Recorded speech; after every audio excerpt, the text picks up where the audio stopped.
So over here you can see that I have this particular site right here and I got this particular post.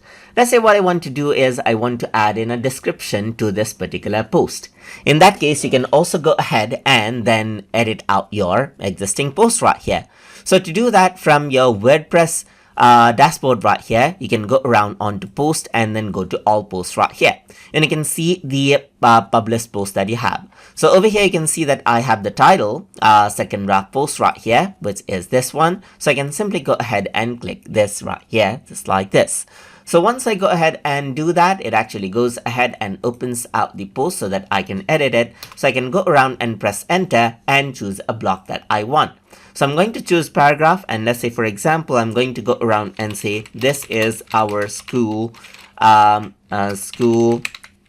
environment right here. So just like this, environment right here, just like this. So let me just go ahead and save this out right here. And once you go ahead and save this, you can see that the post has been updated. So if I were to go around onto the site and refresh this out right here, then what happens is that this is what you see, the updated post right here, just like this. So that is how you can go ahead and edit out the post as you want as well, using WordPress.com. So hope you guys learned something as always. And as always, please like, comment, share, and subscribe.